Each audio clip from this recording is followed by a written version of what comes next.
I, I can't tell you how upsetting it is the way that you've treated us. It's absolutely just your case is 1,580. It's nearly 1,600 days old, and you want them to just up and you come in shorts? Really? Would you go to church? Oof, showing up to court in shorts. That's like walking into a job interview in pajamas. Judge Fleischer is clearly not impressed, and it's not just about dress code, it's about respect. What do you think? Should courtroom attire still matter in 2025? Looking like this. Okay. So why come to court like this? I wasn't aware of it. This is my first time, actually. This is a courtroom.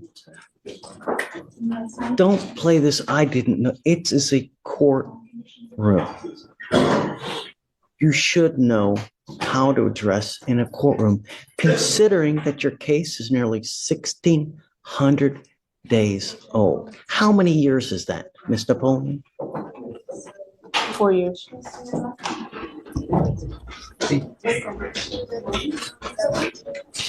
You have until next Monday to get the mitigation packet done. If you don't have it done, then you will get an immediate 10-day trial setting. And I don't care who's got what. State, get ready for trial now. Please get everything that you need to get now, because I'm fast tracking this to trial. And I don't care what came this, what came that. Jesus came down to prevent you from doing. I don't care. You have until Monday to get the mitigation packet done. And if you don't have it, then you will either accept the plea bargain from the state or you will get a 10-day trial setting. Yes, sir. Do you understand? And if you come back again in shorts, I can't tell you the level of disrespect that shows, not to mention the fact that your case is 4 years old. I mean, it's a double kick in the ding-ding to us, really. And you ought to be ashamed, because that's not the way someone acts. All right, take a seat for me. We'll be back. Good morning, Mr. Hodges. Did you run an NCIC on him, please? What all does he have open elsewhere? Yes, I'll run it right now. And then if you can refresh my memory with regard to our case as well, please. Yes, sir.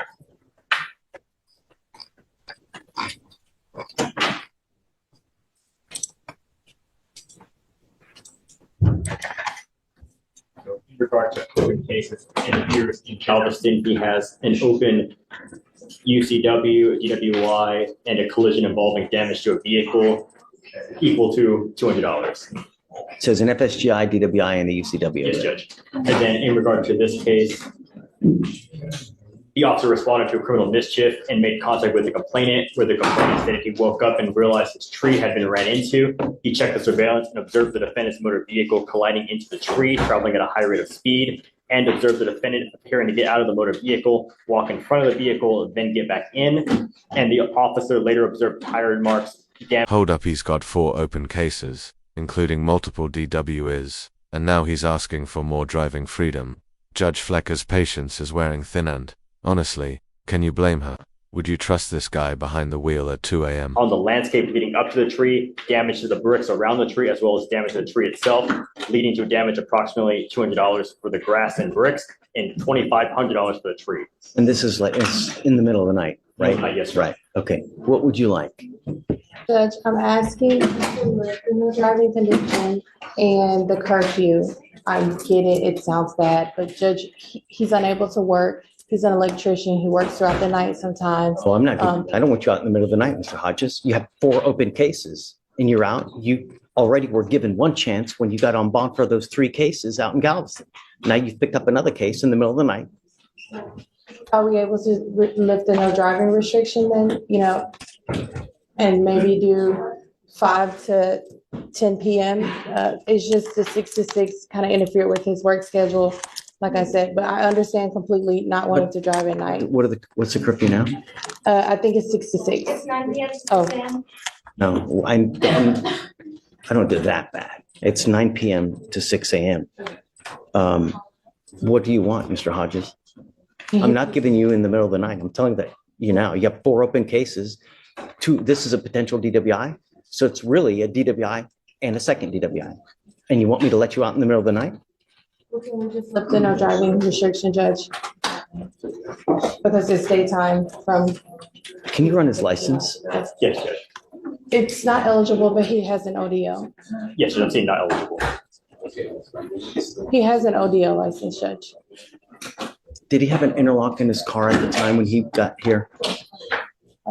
I don't believe so. Then I'm not going to do it because he's supposed to have an occupational always needs an interlock. It may have. You're Judge. you're violating your, But did you have an? you're supposed to have an interlock as part of the occupational license. You're in violation of your occupational license, you know? It may not have required that, Judge.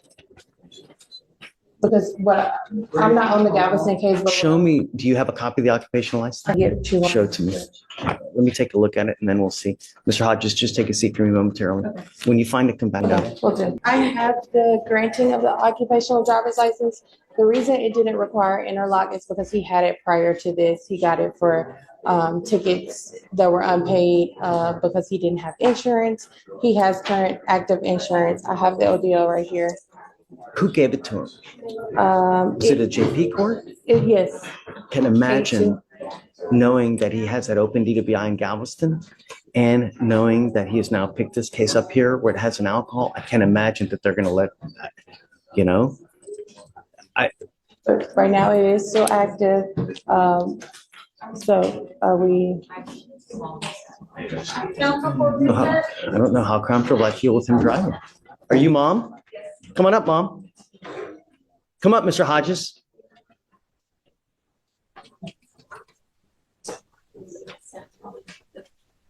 Thank you so much for coming.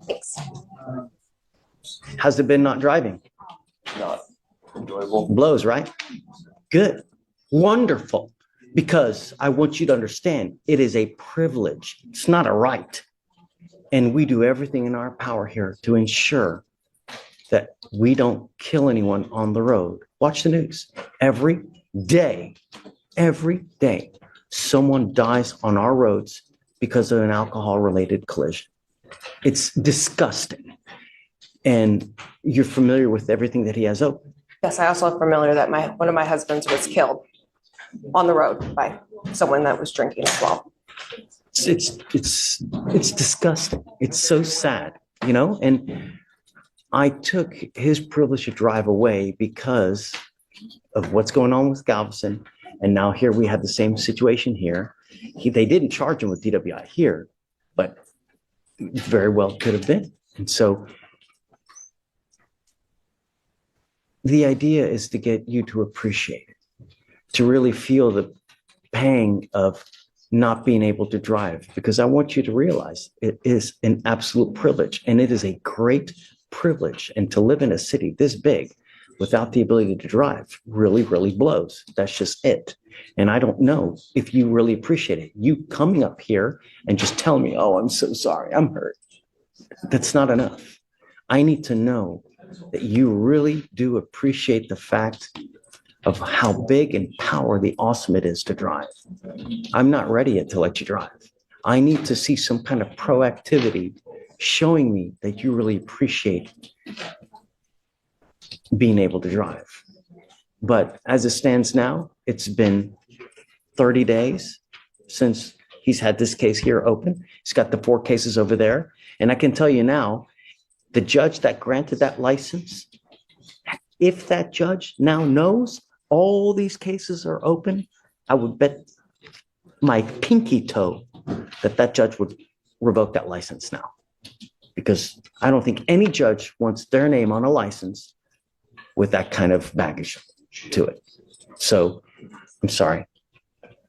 If you need more time at night, I'm happy to give you a little bit more time past 9 o'clock. It's not so much, excuse me, it's not so much the night, it's where he works being an electrician. He has to be there earlier in the morning. So Okay, I'm happy to work with you. You want 5 in the morning? What time do you want? 5 would be better. Okay, done. I'll give it to you. Show me that you appreciate the fact of driving. How do I do that? Use your imagination. Be creative. ingenuity goes a long way, Mr. Hodges, but you coming up here and tell me, oh, I'm so sorry, does nothing for me. Actions speak louder than words, and it's only been a mere 30 days since you picked up this case, and not to mention all those other cases that you have in Galveston County. So you are traveling far and wide, and the danger to the public is far and wide as well. I don't want anyone to die under my book, and I don't want anything under my name with that kind of, I don't want that kind of baggage in my life. I have a hard enough time sleeping as it is. Show me, and then we can talk again. But I really want you to appreciate it, and I don't think you do so far. Okay, thanks. All right. I'm approaching on Noah Biza. Okay, This is set for bail review today. It was also set on Friday and it got rolled to today. She's here. She is here. Her bond was revoked and raised last week due to her picking up a criminal trespass. So she does have 2 ankle monitors on right now, and we would just be requesting that one of those come off. Obviously, she knows that she's not supposed to be within 200 feet of Stereo Live, which is the bar that she was trespassing at. what I don't want is I don't want her out in the middle of the night. And that's why we have that on. And I'm paying for everything, so nothing is going to come out of her pocket. Come up, Ms. Bison.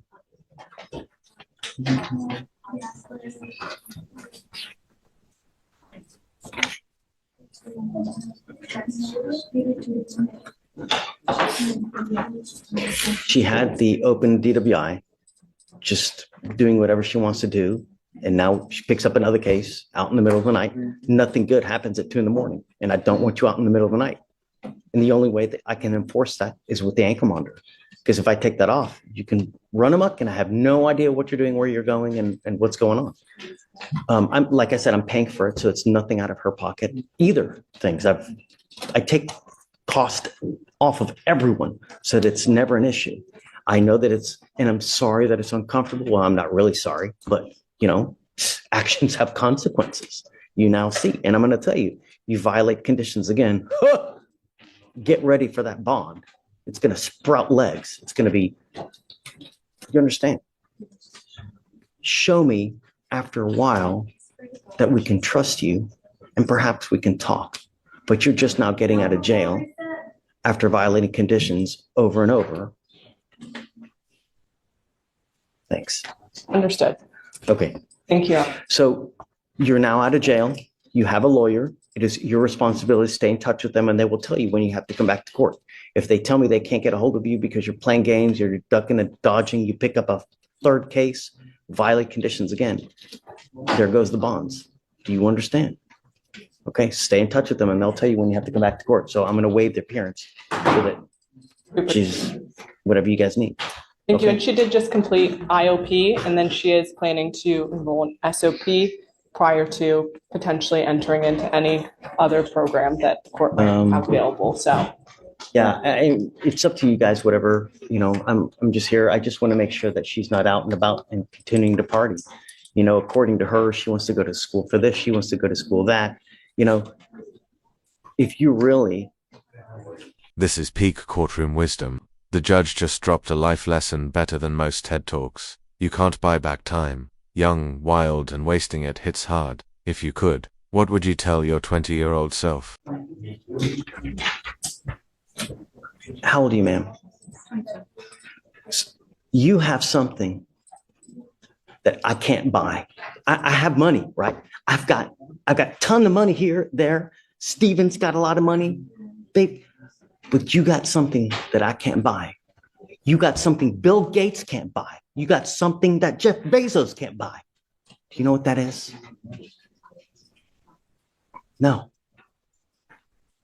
Age. And the reason is all those guys would pay an arm and a leg to be able to take back time to have age.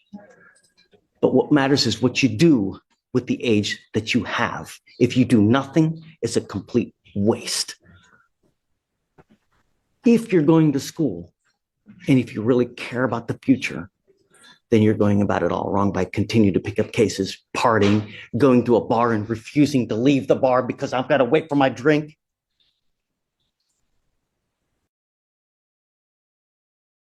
This life is a journey. It can be a great journey or it can be a rotten, miserable journey. And as a young woman, you should never, ever have to realize or depend on a man. You should be getting your education. You should be getting degrees. You should be getting knowledge so that you never have to rely on a man. Men suck. Men are dogs. And you need to be able to rely on yourself, because if a guy says that they're going to take care of you, great. But one day they may never be there. One day they may take flight.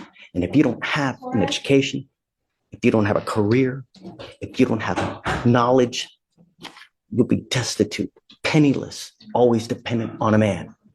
Don't.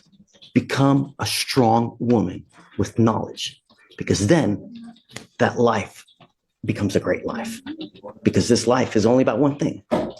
This, the almighty dollar. And if you don't have this, you ain't got shit. You know what I mean? Yes, sir. So get your knowledge. Stop picking up cases. Once that age is gone, don't come back. Thanks.